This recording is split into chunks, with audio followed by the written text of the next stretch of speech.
So మనకి APTA catalyst ప్రోగ్రామ్కి global లెవెల్లో చాలామంది ఇండస్ట్రియలిస్ట్ వచ్చారు. మనతో పాటు సూర్యతేజ ఎలక్ట్రికల్స్ CEO ఉన్నారు. వారిని అడిగి మరిన్ని డీటెయిల్స్ తెలిసిన ప్రయత్నం చేద్దాం. సార్ మీ పేరు? హాయ్, నా పేరు నాని కమ్మిలే అండి.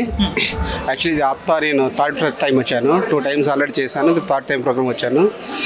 ఇది యాక్చువల్లీ ఇది ఆప్తా అమెరికన్ ప్రోగ్రెసివ్ తెలుగు సొసైటీను. ఇది చాలా అంటే ఎందుకంటే దీంట్లో మన స్టార్టప్ కంపెనీ ఎవరైనా చేసుకోవాలనుకున్నప్పుడు కొలాబ్ చేసుకోవడం విన్ పాలసీ కింద, అంటే లోకల్గా ఉన్న అందరూ లేదన్నా నాది ఒక సూర్యతేజ ఎలక్ట్రికల్స్ ఇంటీరియర్లో ఉన్న వేరే అనదర్ కన్స్ట్రక్షన్లో ఉన్న అలాంటి సాఫ్ట్వేర్ని ఈ కొలాబరేట్ చేయడం చాలా గ్రేట్. ఎందుకంటే ఆల్మోస్ట్ నేను చూసిన లెక్కలో కల్లా ఇంత క్లౌడ్ నేను ఎక్స్పెక్ట్ చేయాలి. యాక్చువల్లీ 3000 పీపుల్ అన్నారు, 4500 కనిపిస్తున్నారు. కానీ నాకు వెల్ ఆర్గనైజ్డ్గా ఈవెంట్ జరిగిందని అంతకుముందు గెస్ట్ చెప్తున్నారు. మీరు ఏదైనా డిస్కషన్స్లో కానీ ప్యానల్లో లేకపోతే బ్రేక్అవుట్ రూమ్స్లో కానీ ఏ వాటిలో మీరు పాల్గొన్నారు? నేను డిస్కషన్ ప్యానెల్ గ్రూప్లో పాల్గొన్నాను.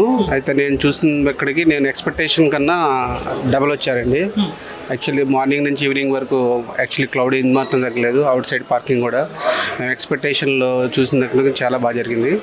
ఇందులో మెయిన్ కాన్సెప్ట్ ఏంటంటేనండి, ఏదన్నా స్టార్ట్అప్ కంపెనీ చిన్నవాళ్ళు ఎవరైనా కాన్సెప్ట్లో ఈ యొక్క బిజినెస్ అమెరికన్ వాళ్ళు వీళ్ళు మనం చూసి మనం తెలుసుకోవాల్సింది ఏంటంటే, ఏదైనా సమ్ ప్రోడక్ట్ స్టార్ట్అప్ కంపెనీ కానీ ప్రోడక్ట్ ఎస్టాబ్లిష్ చేయడం కానీ, ఒకవేళ మన కమ్యూనిటీలో ఏమైనా ఉన్నారని తెలుసు కానీ ఇట్లా చూసుకొని కోఆర్డినేట్ చేసుకోవడం అంటే చాలా బాగుంది. సో ఓవరాల్గా ఆప్తాకి ఏదైనా రికమెండేషన్ కానీ రిక్వెస్ట్ కానీ ఏదైనా ఉందా సార్ మీ దగ్గర నుంచి? రికమెండేషన్ ఆప్తా ఇది కంటిన్యూషన్ జరగాలనుకుని ఇంకా బిగ్ ప్రోగ్రామ్ సక్సెస్ అవ్వాలని నా కోరిక. Thank you sir.